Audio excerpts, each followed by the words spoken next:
Mēs sarunājamies ar Jevgeņiju Aleksejeviču Fjodorovu, Krievijas armijas pulkvedi, Krievijas parlamenta apakšpalātas deputātu, ekonomikas zinātņu kandidātu, Krievijas federācijas īsto valsts padomnieku un budžeta un nodokļu komitejas locekli. Jūs apgalvojat, ka viens no variantiem, kas Krievijai būtu pieņemams strīda risināšanai starp Savienotajām valstīm un Krieviju, ir kodolieroču pielietošana. Nevis kodolieroču apšaude, bet draudi tos izmantot. Un tas izbeigs noteiktu konfliktu starp Savienotajām valstīm un Krieviju, kas īpaši izpaužas kā karš Ukrainā.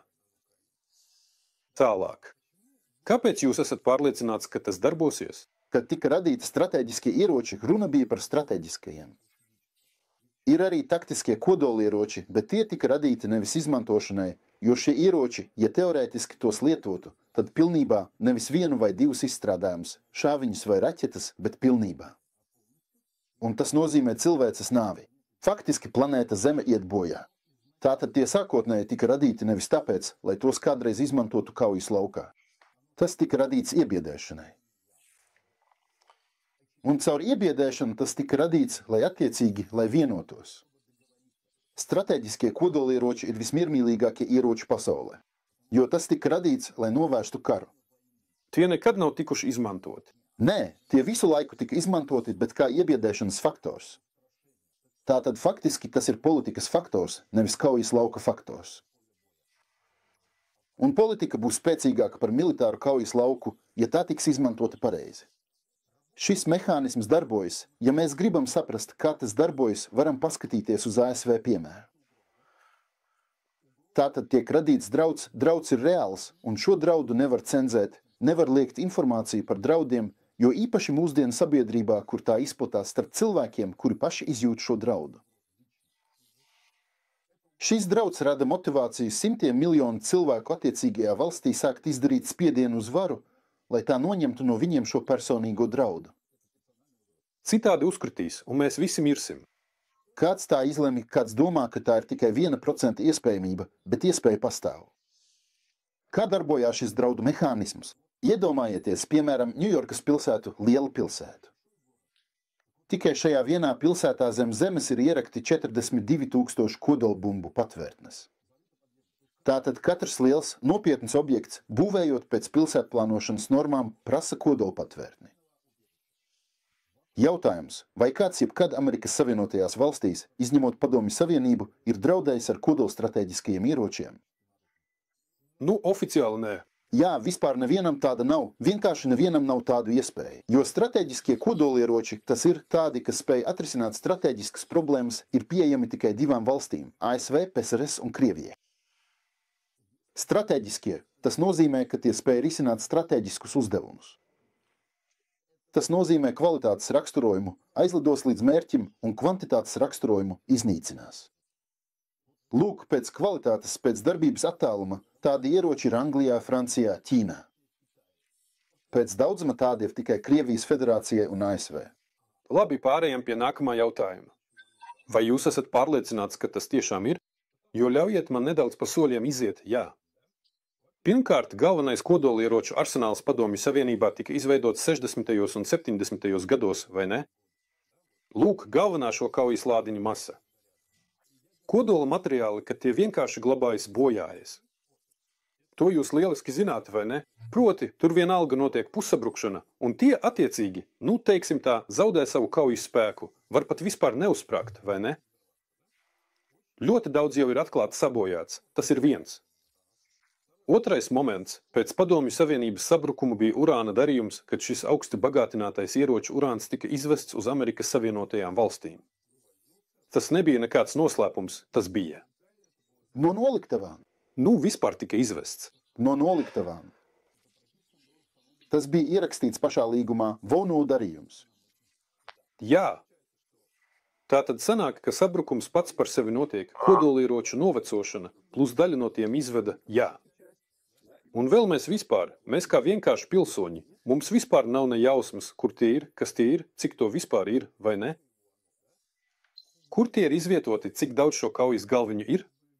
Nekas. Tātad mums ir kaut kādi konkrēti skaitļi, kurus, varbūt prezidents var pateikt, varbūt aizsardzības ministrija var pateikt, bet mēs nezinām, vai tā ir patiesība vai nav. Mēs nevaram to pārbaudīt. Mēs nevaram pārbaudīt.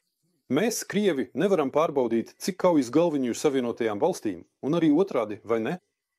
Tātad tā ir tāda spēle tumsā. Vai jūs esat pārliecināts, ka Krievijai vispār ir kodolieroči? Tagad es pateikšu kā politiķis, nav svarīga šo ieroču kvalitāte. Proti, visā pasaulē pastāv uzskats, ka Krievijai un ASV ir strateģiskie kodolieroči. Punkts. Tāds uzskats pastāv. Skaidrs, ka valsts un zinātnieku līmenī viņi seko līdzi kaujas parametriem, vai ne? Tātad viņiem ir piekļuvi raķetēm, viņi skatās, viņiem ir netieši pierādījumi, mehānismi, kā pārbaudīt šo, tā teikt, lādiņu kaujaspēju un tā tālāk. Varai tas nav noslēpums, ir zināms gan šo ieroču daudzums, gan kvalitāte. Vara var izlikties, ka tie ir, bet patiesībā to var arī nebūt. Paklausieties, kā darbojas šī ieroča mehānisms. Neviens netaisās to pārbaudīt sprādzienu ziņā. Kāpēc tad nevar? Palaidīsim vismaz vienu raķeti Ziemeļu ledus okeānā un paskatīsimies. Jūs vienkārši pasakiet mājsaimniecēm Ņujorkā, ka viņas ir kodolieroču mērķi. Kas slikts ir izsist tāliņģi? Jūs vienkārši paskatieties, kā reaģēs mājsaimnieces Ņujorkā. Nav svarīgi, vai iespējamība ir 1%, 10 vai 50, paskatieties uz reakciju. Amerikāņu sabiedrība ir tā iekārtota, ka informācija par to, ka viņi ir mērķi, viņiem būs katastrofāla rakstura ziņa. Vienkārši panika. Tālāk pēc kategorijām. 5% šizofrēniķu, no 3 līdz 5%, protams, visus sagraus ar pieri dauzīs sienas, lai tikai aizbēgtu. 20% introvertu, tas ir aktīvākā iedzīvotāja daļa, paķers savus suņus, iekāps automašīnās un aizies. No 3% viens tiešām izlēks pa logu. Tātad notiks totāla paniska iedzīvotāja veidošanās, tā teikt. Tas ir bara instinkts, kas atstās milzīgu ietekmi uz varu. Tas ir, ja vienkārši kļūst zināms, iznāk informācija par to, ka ir mērķēšana. Amerikāņu varas iestādes. Amerikāņu demokrātijas sistēma ir ļoti smalki noregulēta. Tā ir amerikāņu mehānisma īpatnība. Viņiem nav tādas 1000 gadu pēctecības, kas ļautu veidot rupjākus varas mehānismus atbildības, regulējuma, uzticības un tam līdzīgu aspektu ziņā. Tāpēc tur viss ir ļoti trausls kā uz plānas diega. Tiklīdz viņiem parādās 10, 20, 30% iedzīvotāji ar dienas kārtību, politikā saka dienas kārtība, ka mēs baidāmies ar dienas kārtību, ka rīt mūs var. Mēs varam iet bojā, valsts var iet bojā, visa valsts sistēma var tikt pārformatēta. Jūs taču redzējāt, kā tur notiek vēlēšanas, demokrāti, republikāņi, parādās 30% panikotāji. Viss sabrūk, visa varas pamatkomponente. Notiek iekšējā krīze. Kur tas ir? Tur nav nekādas krīzes, tur viss ir kārtībā.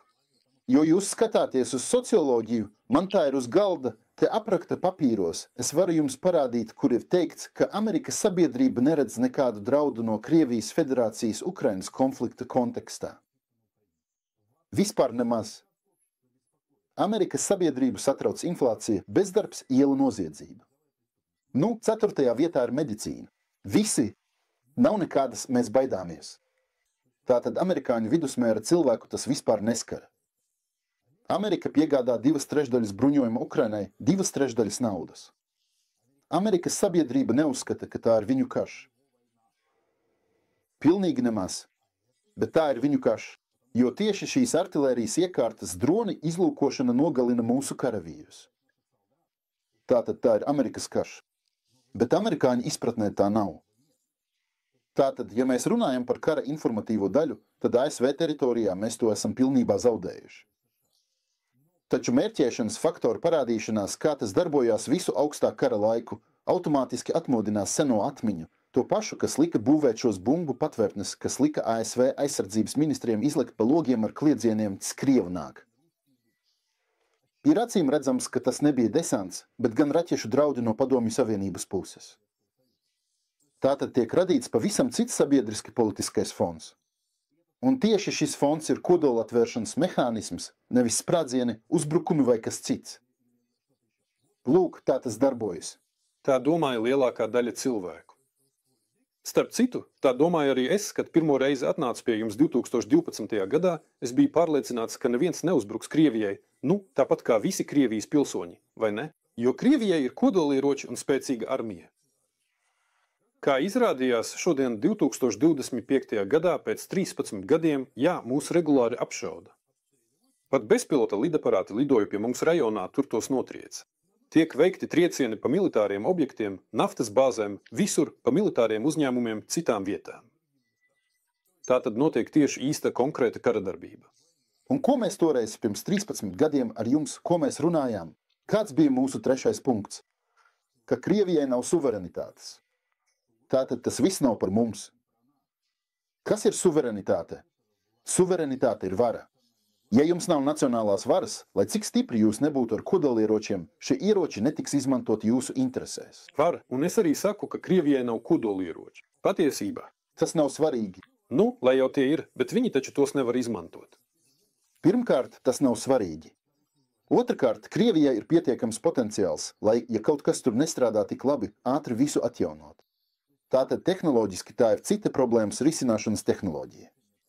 Tātad jums nav par ko uztraukties, lai uztraucas amerikāņu mājsaimnieces. Ticiet man, viņas vispār neko nesaprot no kodolieročiem.